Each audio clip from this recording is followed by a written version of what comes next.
Federico, una música ideal para presentar el los libro honores. del que vamos a hablar ahora mismo, que es La leyenda de la peregrina, que no pelegrina, peregrina, editado, que es otra, editado en Espasa y escrito por Carmen Posadas, que nos acompaña aquí esta mañana. Buenos días, querida, bienvenida. La joven Carmen Posadas, porque prácticamente que está mejor que el siglo pasado. Bueno, es que es lo que le Yo pasa. la conocí el siglo Sí. pasado, pero... Que cada vez que la ves está más guapa y más elegante. Y además lleva un libro nuevo bajo el brazo, lo cual es increíble. Yo me acuerdo conocer a Federico en las lentejas de Mona Jiménez. Imagínate cuántos años hace de esto, qué barbaridad. Exactamente, cuando ligaron Boyer e Isabel. Sí. Y Nilo Tempo. Gran momento, imagino. Sí. Bueno, pues la verdad es que yo he cambiado algo más, me parece que... No, tú estás igual también, debo decir. Nos conservamos a pesar de las lentejas. ¿Cuánto vicio había allí, eh? Era tan divertido. Eso sí. Porque es que era un mundo... divertidísimo. Sí. Bueno, eso lo tienes que contar. Eso da para una novela el día que quieras. Es decir, mi vida de verdad... Bueno, no, vida de verdad, pues no, porque no se puede contar. Eso no se puede contar. Porque ni uno sabe cuál es la verdad. No se debe, además. Pero se lo puede permitir. Bueno, a propósito de vicio, de divertimento, de drama también, pues La leyenda de la peregrina, porque este es un libro, Carmen, que además ha ido, creo que ahora nos contarás, pero como te has ido tropezando con la historia de esta famosísima perla a lo largo de tu camino, como si la perla te dijera, escribe este libro, este libro, ¿verdad? Hay una cosa, déjame añadir, porque yo me puse a leerlo y me quedé atónito, ya me quedé colgado en el prólogo. El prólogo, claro, estos libros, como hay tanta competencia, y hay tantas cosas interesantes y tal, bueno, la factura del libro es estupenda, la edición es muy bonita y tal, y es Carmen. Pero claro, hay muchos libros. Entonces, en el prólogo cuenta la historia de cómo la perla se la compra Richard Burton a Liz Taylor. De pronto Liz Taylor ve que ha desaparecido la perla, que se la ha comprado la víspera, que ella tiene, lo que cuenta, dice, uno de esos días galeses, o sea, una resaca atroz, no quería hablar con el mundo, desaparece la perla y no la encuentra, y resulta que la tenía el perro en la boca, y afortunadamente no la consigue arañar.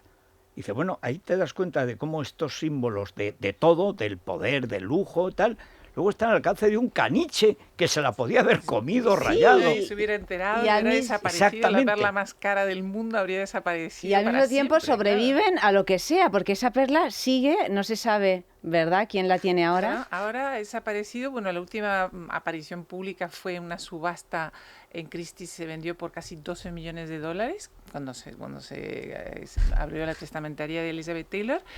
Y yo me pregunto, ¿quién tendrá esa cosa tan monstruosamente cara para no enseñarla? No sé si será alguien que quiere blanquear dinero o bueno, los árabes por lo visto tienen esos gabinetes secretos en los cuales tienen Van Goghs por las paredes y cosas por el estilo. A lo mejor tiene la perla ahí. A lo mejor Meghan. O a lo mejor Corinna, o a lo mejor me está en Abu muy bien. Dhabi. No. En Abu Dhabi, eso decía yo, en algún sitio de estos, se ¿no? han comprado una casa por $15 millones, oye, pues la peregrina. Sí, perfectamente. Bueno, y encima además se hubieran ahorrado tener de vecina Oprah, que eso debe ser horroroso. Pero bueno, cuéntanos. La vecina es Oprah. Oprah, ¿sí? es más, estoy seguro que es la real estate la que les ha vendido la casa. Pero seguro, y se ha llevado el 12%, pero vamos, o sea, es tremendo. Bueno, cuéntanos, Carmen, ¿cómo llega a ti esta peregrina en así como inspiración literaria y cuéntanos cómo descubres cómo contar esta historia, ¿no? Porque además vemos que cada capítulo es quien ha ido teniendo a lo largo del tiempo esta perla maravillosa, que por supuesto son reinas, en fin, son personajes muy importantes de nuestra historia. Bueno, se me ocurrió porque al morir mi madre apareció un anillo por casa que ella tenía con un zafiro. Entonces ella siempre contaba que su abuela lo había tenido como un broche y su bisabuela como un colgante.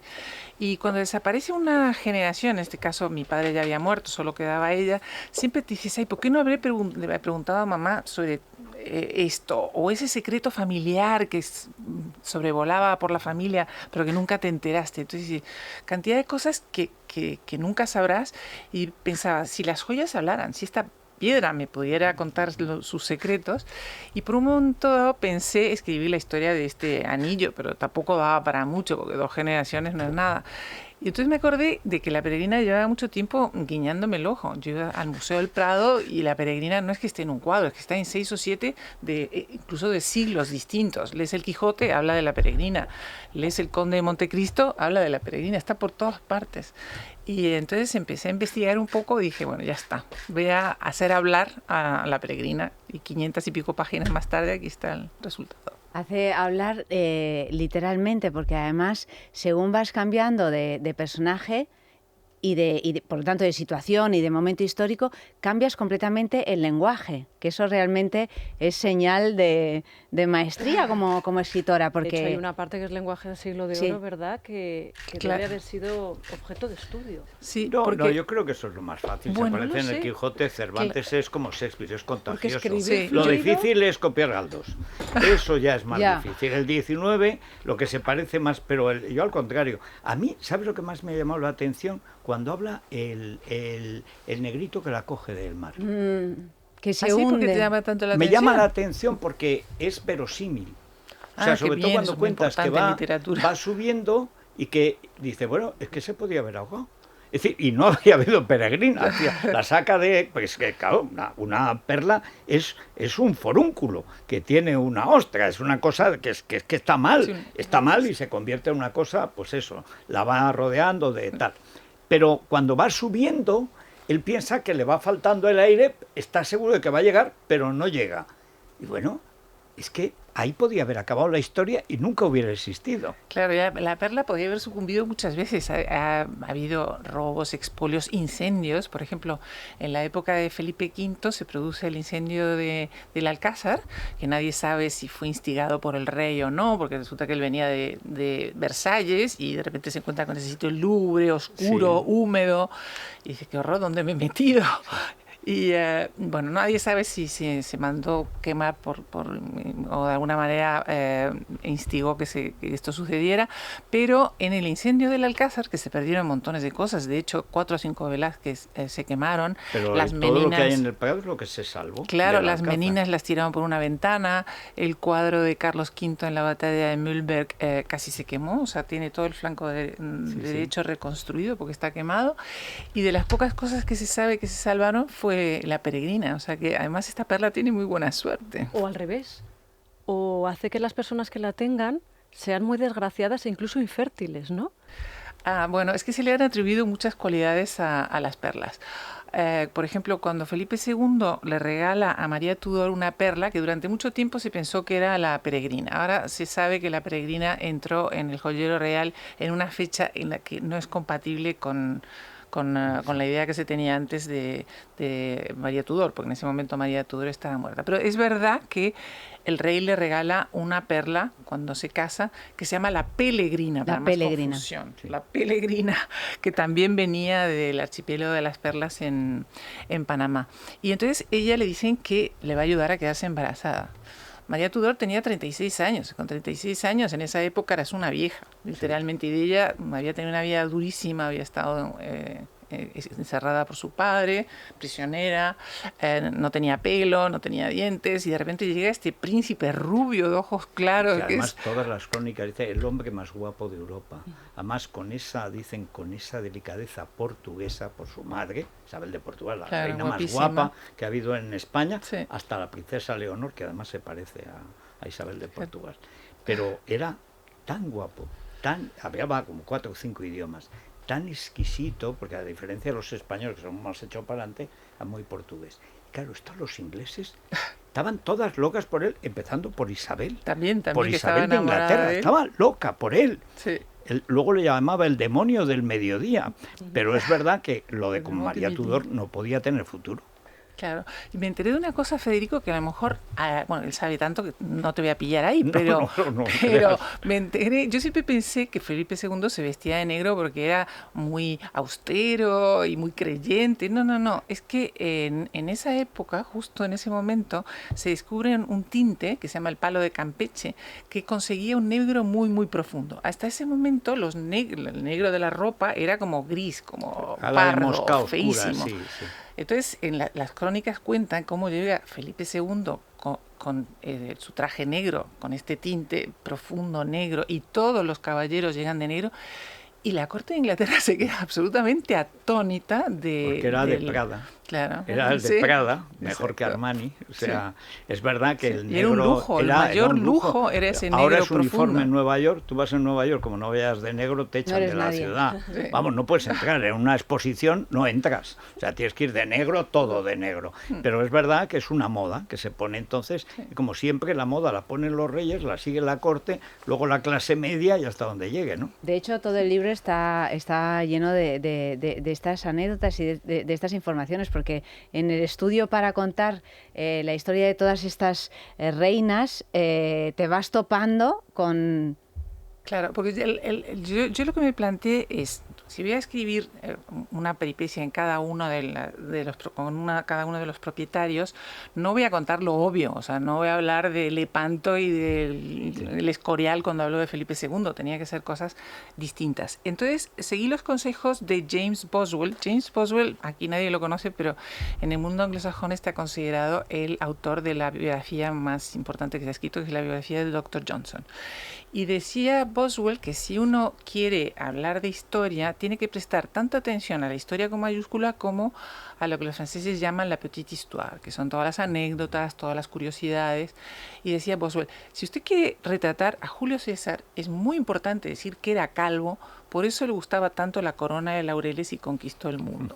Así que tú desde lo anecdótico, desde lo aparentemente banal, puedes contar otra historia. O sea, realmente un calvo necesita ponerse una corona de laureles y Algo, ahí está. necesita Sí. ponerse de algo. hecho, Claro. de ahí empieza Zweig conquista el mundo. en la biografía sobre María Antonieta, que comienza contando la fimosis de Luis XVI como Estuvo uno de los 8 años, elementos... estuvo, o no sé Y, cuántos bueno, sí, años muchísimos estuvo, años, como hasta uno de que los alguien ya le elementos hace plic. que generan ese disparate en Versalles y por lo tanto la Revolución Francesa. Pero es decir, que desde algo tan Anecdótico y anecdótico mínimo. y íntimo y personal como este Bueno, problema pero que es tenía... que los reyes, eso no es nada íntimo. Hay una cosa cuando cuentan con Carlos II, que no había manera de que aquello produjese. Mira Pobre que lo hombre. casaron con unas bellezas extraordinarias y tal.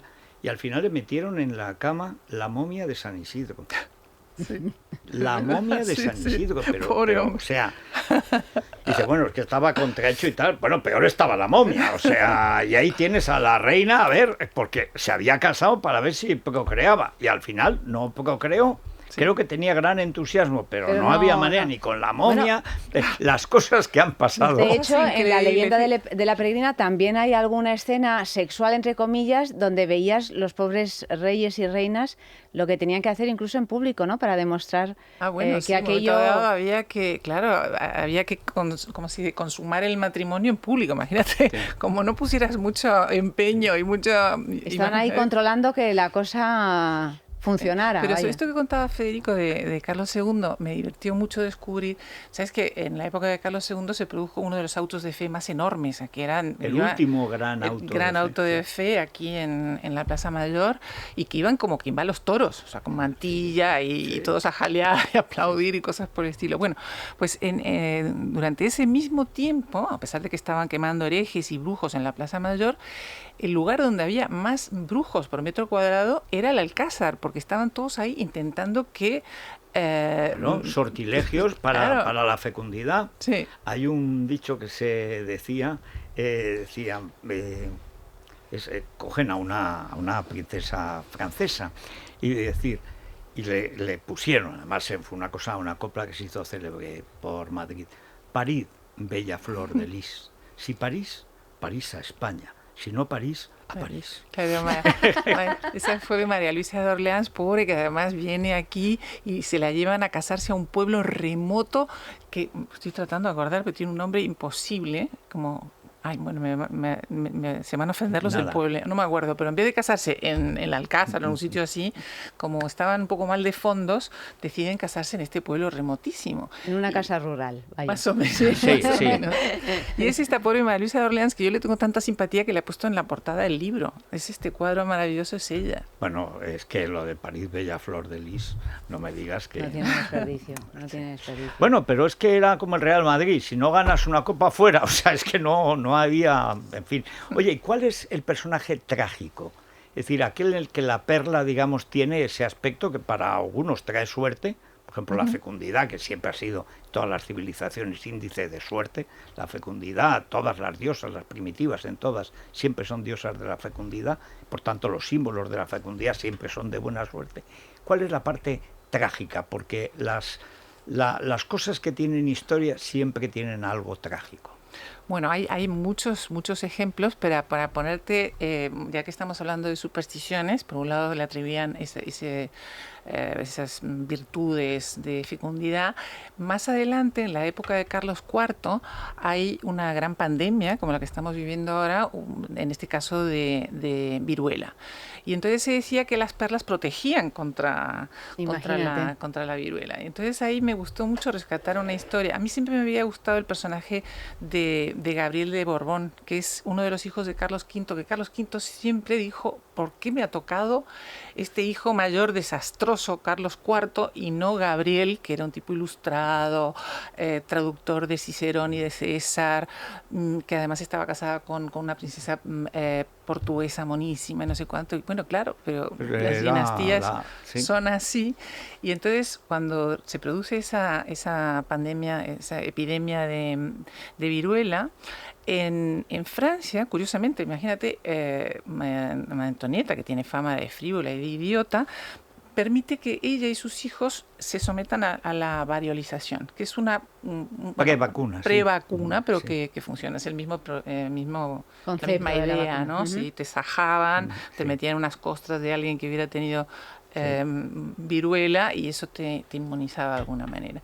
Y sin embargo, aquí en España, el infante Gabriel, que era un tipo ilustrado, nunca quiso someterse a ella, y su mujer y su hijo contrajeron la viruela y murieron. En cambio, María Luisa de Parma, que tenía la peregrina y que además le había puesto un anillito que ponía "Yo soy la peregrina", para que no quedara ninguna duda, ¿no? Sí. Iba con el "Yo soy la peregrina". Según ella, su modista había tenido viruela, le había tosido encima no sé cuántas veces y estaba vacunada gracias a la perla. Y en efecto no lo contrajo, porque imagino que la viruela debe ser igual de caprichosa que este virus que estamos viviendo. Tampoco se la había notado mucho, ¿no? Yo creo que Goya ya la machacó bastante. No podía empeorar mucho. Sí. Y a propósito de perlas, he leído que han pescado hace algunos años una perla que pesaba 34 kilos. ¿Qué me dice? Yo no sabía eso. Sí. A ver si es un tumor. No, es que lo he leído recientemente porque he entrevistado a una gemóloga, que es un mundo así también bien. Bueno, Marta Vaquerizo curioso. Es especialista. ¿Que es la hermana de gemas. Mario? ¿Ah, sí? Sí, la hermana de Mario. Y encontraron esta perla que pesaba 34 kilos, que ahora mismo está en un museo de algún país de Iberoamérica, una cosa monstruosa que está valorada por un dineral, y que además lo encontró un pescador que la guardó en su casa pensando que le iba a traer buena suerte, pero que la casa se le incendió y dijo, esto trae muy mal fario, yo no quiero tener esta perla en casa. Véndela, que es lo que le decía, y entonces véndela. fue Federico y se la regaló al alcalde del pueblo, que claro, y perdiendo, yo qué sé, miles y miles de dólares, una auténtica fortuna, que en realidad es la mala suerte de la perla, porque claro, no. Las perlas en las novias dicen que dan mala suerte, se suele comentar. Te decía que las perlas son lágrimas, ¿no? Sí. Cuánta cosa con la perla, ¿eh? Bueno, y total, si es que es una excrescencia. Sí, pero muy bonita. Esta peregrina Sí, es maravillosa. hay que reconocer que la naturaleza envuelve muy bien las el excrescencias mar. vienen vueltas, vaya, porque son una maravilla. La forma de pera. ¿Cuánto ¿verdad? tiempo te ha llevado a escribir esto? Un año. Pues Un lo año, empecé y pensarlo tiempo, ¿no? Y pensarlo bastante. Lo que pasa es que lo que me bloqueaba más es la cantidad de documentación que requiere. Claro. Porque, como te digo, no quería la historia clásica, no quería hablar de lo que ya se ha contado 20.000 veces. Entonces, a lo mejor de un libro sacaba una anécdota. De un libro entero leído. Sí, la menos conocida, claro. Y después también la construcción del lenguaje, porque eso yo quería que cada época hablara como debía, ¿no? Entonces, es verdad lo que dice Federico, mientras estaba escribiendo los primeros Austrias, leía el Quijote y enseguida se te queda en el oído, porque yo creo que... sí, pero hay otras cosas que no, otros tipos de lenguajes que no, depende, ¿no? Y el 18, por ejemplo, es muy difícil. Claro. El 18 no es ya... Galdós ya somos nosotros. Cervantes no somos nosotros, pero lo entiendes, y es un español. Y lo tienes pero ya metido. El 18, que es de transición, y además no ha habido un gran escritor del 18 que de alguna manera te lo sepas. Bueno, Moratín, sí, por ahí. Sí, pero no. claro, fíjate, No. Cervantes, No, y luego Lope, está tal. el lenguaje del pueblo, el lenguaje de los nobles, Sí. el lenguaje de Pero fuera de pero España, o sea, no sé. Pero el lenguaje español siempre es el del pueblo, que es una de las diferencias de la literatura española, que hoy que han presentado la cosa para prohibir el español en media España, conviene recordar. Toda la gran literatura española, hoy han presentado los de Podemos, los de Bildu y tal, digo que el castellano es una lengua impuesta. Siempre ha sido la lengua del pueblo. Es más, la literatura española es la única gran literatura que siempre tiene como modelo el habla popular. Desde el romancero al habla popular de la gente, desde siempre, o sea, desde Gonzalo de Berceo, siempre. Es una cosa única que solo sucede en España con el español. Pero bueno, siempre hay tontos. A lo mejor, si a la ministra de Igualdad le tocara la Pellegrina, lo mismo se alfabetizaba y todo, pero no dudo. tengo mis dudas, ¿verdad? Sí, yo también. La leyenda de la Peregrina, de Carmen Posadas, en editorial Espasa, pues una lectura espléndida para entretenerse, para aprender y para quedarnos fascinados por esta grandísima historia. Bueno, muchas gracias. Carmen, enhorabuena y hasta la próxima. Ay, bueno, me encantará, claro que sí. Claro que sí. Bueno, enhorabuena por tu libro, porque tú eres súper bestseller también. Sí, ahí estamos, tú hablando del bien y yo del mal, pero bueno, todos tienen su público. Sí. Nosotros hacemos una pausa, Federico, pero antes una recomendación, y es que se acerca el Día del Padre y desde Tu Jamón Directo nos proponen un regalo en forma de lote con jamón, porque lo de la colonia es verdad que viene bien, sí, pero además oye, siempre se repite. Esto incluye 2 estuches de jamón ibérico de bellota loncheado, 2 estuches de paleta ibérica de bellota loncheada, una botella de medio litro de aceite de oliva virgen extra, un pack de 5 envases de surtido de tomates y una cajita de bombones, que a los papás les gusta también de postre Pues el chocolate. Sí. 49 euros, IVA y gastos de envío incluidos, tujamondirecto.com y un teléfono, el 984 10 28. Es verdad. Aquí un pisco labio, ¿no? Sí. Algo. Estamos en la hora del aperitivo casi. Ya sabes que aquí ni se come ni se bebe. En la puerta es otra cosa. Pues nada, vamos. Pues tujamondirecto.com. Es la mañana de Federico. Libertad Digital Televisión sigue creciendo. Ya puedes vernos en nuestras nuevas demarcaciones de Alcobendas, Alcalá de Henares, Fuenlabrada y Collado Villalba. Y por supuesto, en Madrid. Si aún no nos ve, resintonice su televisor y podrá disfrutar de todo nuestro contenido. Programas exclusivos, tertulias, cine, ocio. No lo dude. Empiece a disfrutar de una televisión diferente.